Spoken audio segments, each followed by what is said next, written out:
स्वागत है दोस्तों ब्रेक के बाद आप सभी का आपके अपने पसंदीदा शो मार्केट फर्स्ट में।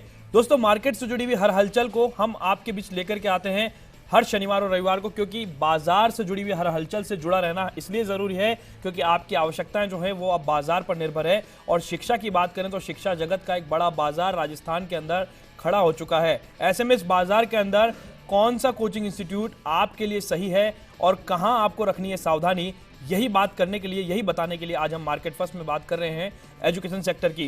दोस्तों सीधे आपको चर्चा को जारी रखें, लेकिन आप उससे पहले आपको सीधे लिए चलते हैं टारगेट पीएमटी के संस्थान पर, जो कि जयपुर के अंदर गोपालपुरा के अंदर स्थित है। आपको सीधे ले चलते हैं टारगेट पीएमटी। मैं Anirudh Gautam, centre director target PMT. मैं आपको पीएमटी की तैयारी के बारे में कुछ बताऊंगा कि हम लोग 2011 से यहाँ जयपुर में टारगेट पीएमटी इंस्टीट्यूट का संचालन कर रहे हैं, जहाँ विशिष्टीकृत रूप से पीएमटी की तैयारी कराई जाती है। और अखिल भारतीय रूप से टारगेट पीएमटी सिर्फ मेडिकल की तैयारी के लिए जाना जाता है, क्योंकि हमारे यहाँ एक्सक्लूसिव रूप से सिर्फ मेडिकल की तैयारी होती है, जिसमें एम्स, एआईपीएमटी, इसके अलावा राज्य स्तरीय सभी पीएमटीयाँ शामिल हैं। हम लोग जो अध्यापक रखते हैं, जो फैकल्टी होते हैं, वो इसी चीज़ के लिए माहिर होते हैं कि वो आपके बच्चे का चयन मेडिकल में अधिकतम सफलता के साथ करवा सकें। जैसे ख़ास तौर से बायोलॉजी, फिजिक्स, केमिस्ट्री पे दक्ष अध्यापक हमेशा आपके बच्चे का सदैव मार्गदर्शन करते हैं, ताकि वो आपके बच्चे का अधिकतम रूप से मार्क्स के साथ चयन करवा सकें। टारगेट पीएमटी 2011 में जयपुर में जब से खुला है, तब से प्रथम वर्ष में ही हमने यहाँ आरपीएमटी का फर्स्ट रैंक जूही अग्रवाल द्वारा दिया गया, एवं उसके बाद सतत रूप से कंपनी ने हर साल भारतीय फर्स्ट रैंक दी है, जैसे कि अभिनव जैन। इसके अलावा जैसे गत वर्ष ही हमने एआईपीएमटी की फर्स्ट रैंक नवशीन सिंगल दी है। और हमारे डायरेक्टर श्री आनंद सिंह ढिल्लन एवं दमनजीत कौर मैडम भी अध्यापक हैं। टारगेट पीएमटी सदैव ही स्टूडेंट फ्रेंडली माहौल के लिए जाना जाता है। यहाँ प्रत्येक क्लास में जो स्टूडेंट टीचर रेशियो है वो बिल्कुल परफेक्ट होता है। इसके अलावा हमारे टीचर्स आपके एनसीईआरटी का कवरेज करते हुए आपको अपने कंपटीशन की तैयारी कराते हैं, ताकि आपके स्कूल की परफॉर्मेंस भी अधिकतम उन्नयन पर है। और इसके अलावा आप 11वीं-12वीं के साथ ही अपना मेडिकल में चयन करवा सकें। इसी क्रम में हमने गत वर्ष ही शहर का एम्स टॉपर दिया है, जिसमें आपने 27th रैंक पाई है और देवेश दामोड़ बच्चे का नाम है। इसके अलावा गत वर्ष हमारे 112 बच्चों का मेडिकल में चयन रहा है, जो कि हमारे निरंतर प्रयासों को दर्शाता है। एवं हमारे अनुभवी दक्ष टीचर्स जो लगातार यहाँ हैं, जैसे यशस्वी कौशल, हिमांशु अग्रवाल एवं अन्य लोग, वो आपके बच्चे का मार्गदर्शन करते हैं। और मैं और मेरी पूरी मैनेजमेंट टीम सदैव बच्चों के लिए तत्पर रहते हैं। और आपको पीएमटी के बारे में किसी भी प्रकार की कोई भी जानकारी के लिए आप कभी भी टारगेट पीएमटी गोपालपुरा स्थित परिसर में या फिर वेबसाइट या टेलीफोन के माध्यम से हमसे संपर्क कर सकते हैं। तो दोस्तों टारगेट पीएमटी के बारे में आपने जाना और बता रहे थे मिस्टर अनिरुद्ध गौतम कि आखिर टारगेट पीएमटी किस तरह की बुनियाद पर काम करता है और क्या किस तरह की एजुकेशन प्रोवाइड कराने का काम किस तरह के माहौल में टारगेट पीएमटी कर रहा है। चर्चा को आगे बढ़ाते हैं। टारगेट पीएमटी से इस वक्त हमारे साथ गगन जी जुड़े हुए हैं। गगन जी, आपसे जानना चाहेंगे किस मायने में खास हैं आप? सर देखिए, आज की तारीख में अगर मैं बात करूं तो जितने भी कोचिंग संस्था हैं वो सभी चीज़ें करवा रहे हैं। तो फोकस्ड की अगर मैं बात करूं तो बहुत ज़्यादा ज़रूरत है हम लोगों को भी। तो अगर मैं जाहिर तौर से अपनी की बात करूं, टारगेट पीएमटी, तो हमारा फोकस तय है, निर्णय है कि हम लोग केवल और केवल पीएमटी की तैयारी करवा रहे हैं। तो हम लोग एक सटीक पूरे बच्चों को तैयारी करवा रहे हैं। जितनी भी इन्फॉर्मेशन देते हैं हम लोग फॉर्म्स के रिगार्डिंग अगर मैं बात करूं, इनके एग्ज़ाम्स की बात करूं, वेरिएंट अगर चेंजेस आते हैं उनकी बात करूं, तो सभी लेवल्स में हम लोग इनको प्रॉपर गाइडेंस दे पाएंगे। ये चीज़ें हम लोग स्पेशलाइजेशन बाकी चीज़ों में करते हैं। प्लस हमारा सिर्फ एक ही चीज़ है पीएमटी, तो हमारा भी उद्देश्य रहता है कि मैक्सिमाइज रिजल्ट दे सके। बाकी अगर संस्थान की मैं बात करूं तो उनके पास डिफरेंट्स ऑप्शंस होते हैं रिज़ल्ट शोकेस करने के लिए। तो एज अ मार्केटर अगर मैं बात करूं, रिज़ल्ट शोकेस के लिए भी हमारे पास एक ही चीज़ है, वो केवल और केवल पीएमटी का रिज़ल्ट। तो बेस्ट दे रहे हैं, इसीलिए बेस्ट बच्चे पा रहे हैं सर। बिल्कुल। अरुण जी, मैं आपका रुख करना चाहूँगा। आपको क्या लगता है, कितना सुरक्षित मानते हैं भविष्य आज के समय में सीए सीएस के फील्ड में? देखिए, कोई डाउट ही नहीं है, अगर आप सीए या सीएस की कोई भी प्रोफेशनल एजुकेशन को लेते हैं तो आपका कैरियर जो है वो पूरी तरीके से सिक्योर्ड है। क्योंकि बहुत सारे गेटवे आपके सामने ओपन हो जाते हैं। आप अगर चार्टर्ड अकाउंटेंट हैं तो आप गवर्नमेंट सेक्टर में आप जा सकते हैं, पीएसयूज़ के अंदर आप जा सकते हैं, आप प्राइवेट कंपनीज़, बड़ी कंपनी, ब्लू चिप कंपनी वहाँ ज्वाइन कर सकते हैं, आप खुद की पर्सनल प्रैक्टिस कर सकते हैं और कहीं भी कर सकते हैं। मतलब इसकी डिमांड जो है देश के हर शहर के अंदर है। आप सर्विस प्रोवाइडर के रूप में कहीं भी जाकर अपना कैरियर सेटअप कर सकते हैं। तो इतने सारे ऑप्शंस चार्टर्ड अकाउंटेंट और कंपनी सेक्रेटरीज के कोर्स के अंदर अवेलेबल हैं, तो ये तो कहना ही बेमानी होगा कि कोई कैरियर सेफ है या नहीं है। और बहुत ही शानदार कैरियर है। मतलब आप अपनी पूरी लाइफ के लिए एक बहुत ही बढ़िया कैरियर आप सेलेक्ट करते हैं अगर आप सीए या सीएस में से किसी का भी चुनाव करते हैं। बिल्कुल। सीएल यादव जी, आपका रुख करना चाहेंगे, आपका मत भी जानना चाहेंगे कि कितना सुरक्षित माना जाए आज के समय में इस युग को कि आदमी, जो बंदा है, जो व्यक्ति है, वो सीए सीएस की तैयारी पर जोर दे। देखो, समय परिवर्तनशील है और परिवर्तनशीलता के साथ साथ नए नए आयाम, नए नए ऑप्शंस समय के साथ आते जाते रहे। यदि अपन प्री लिबरलाइजेशन बात करें तो सीए के लिए और स्कोप्स कम थे, लिमिटेड ऑप्शंस थे कि प्रैक्टिस में आना है या लिमिटेड जगह जॉब में जाना है। लेकिन आफ्टर लिबरलाइजेशन बात करें और आफ्टर 2000 बात करें तो बहुत सारे मल्टी ऑप्शंस आज चार्टर्ड अकाउंटेंट्स के पास है। मैनेजमेंट कंसल्टेंसी है, पीएसयू में जैसे अरुण जी ने बताया सर्विस ऑप्शंस है, पीएसयू पब्लिक सेक्टर बैंक में डायरेक्ट स्केल 3 और स्केल 2 पे रिक्रूटमेंट दिए जा रहे हैं, जो एक बहुत बड़ा ऑप्शंस चार्टर्ड अकाउंटेंट्स के सामने आया है।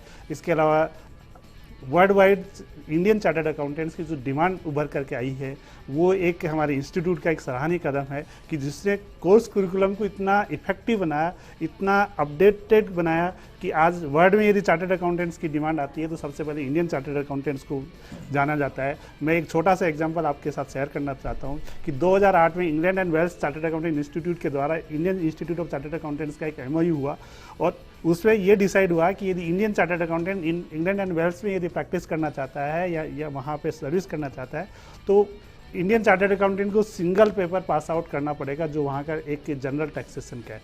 जबकि यदि इंग्लैंड एंड वेल्स का चार्टर्ड अकाउंटेंट इंडिया में आकर के प्रैक्टिस करना चाहता है तो उसको 4 पेपर क्लियर करने पड़ेंगे। ये हमारे कोर्स की एक डेप्थ नॉलेज शो करती है, प्लस एक चार्टर्ड अकाउंटेंट का नॉलेज, जो इंडियन चार्टर्ड अकाउंटेंट का नॉलेज है, डेडिकेशन है, वो शो करता है। और मैं मानता हूँ कि आज वर्ल्ड में यदि बात करें तो इंडियन चार्टर्ड अकाउंटेंट टॉप में है।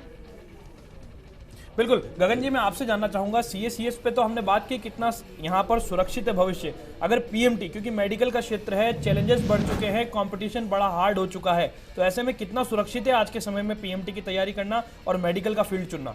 नहीं, डेफिनेटली सुरक्षित है ये करियर भी चुनना। आज की तारीख में अगर आप देखिए, अवेयरनेस बढ़ रही है पेरेंट्स को लेकर।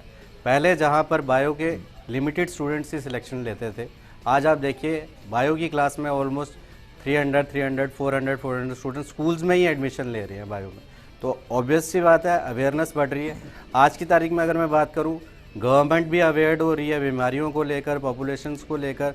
तो गवर्नमेंट भी, अगर आप पढ़ते हैं, अखबार पढ़ते हैं या न्यूज़ चैनल आप चला रहे हैं, तो आपको मालूम होगा कि हर साल सीट्स भी गवर्नमेंट बढ़ाती जा रही है। तो एक कहीं ना कहीं ये चीज़ है कि हाँ, हमें डॉक्टर्स की रिक्वायरमेंट है।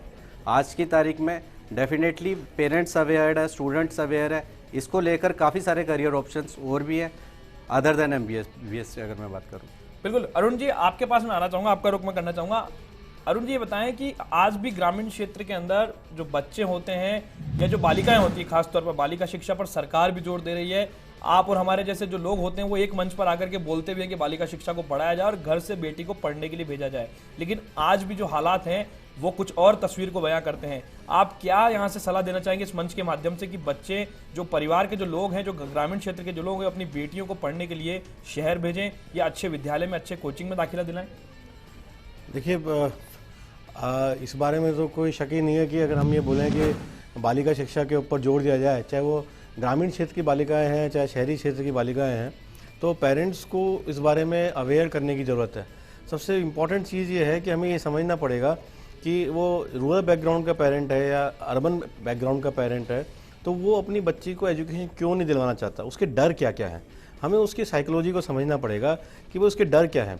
क्या वो ये समझता है कि मैं अपनी लड़की को सिटी में पढ़ने भेजूंगा तो क्या उसके साथ खतरे हैं, क्या उसके साथ फिजिकल खतरे हैं, वगैरह वगैरह वगैरह।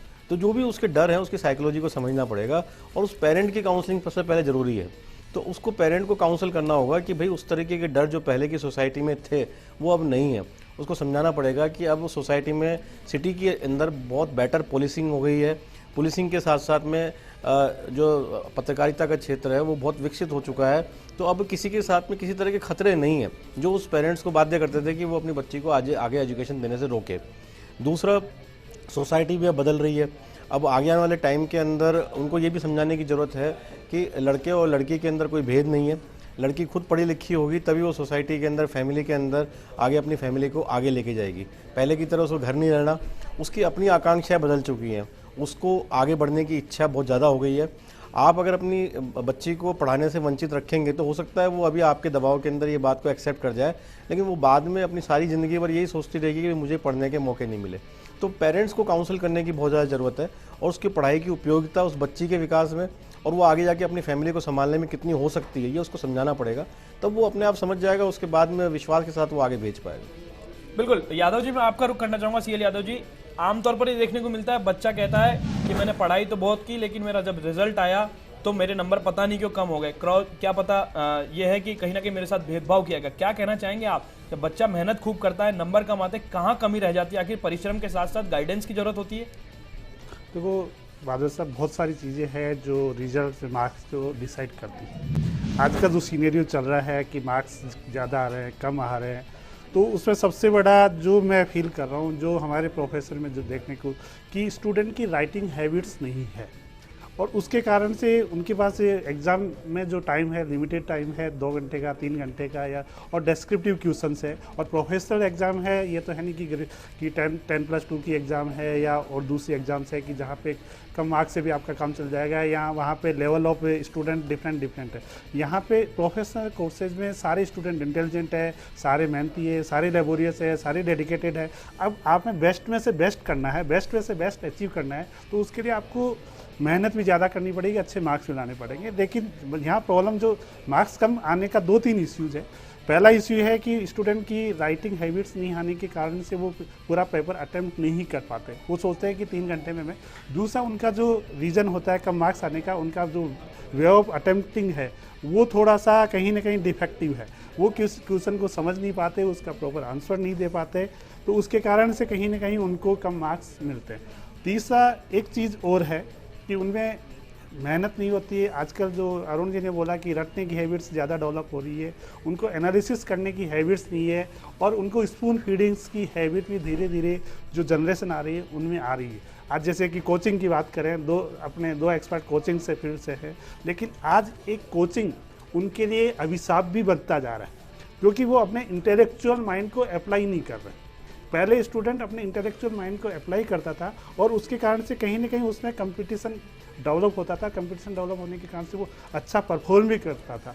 लेकिन जैसे अब प्रेजेंट सीन में क्या हो रहा है कि जो उसको पढ़ाया गया उसके बियॉन्ड यदि कुछ आ रहा है तो वहाँ वो प्रैक्टिकल माइंड अप्लाई नहीं कर पा रहा, उसके कारण से परफॉर्म नहीं कर पा रहा।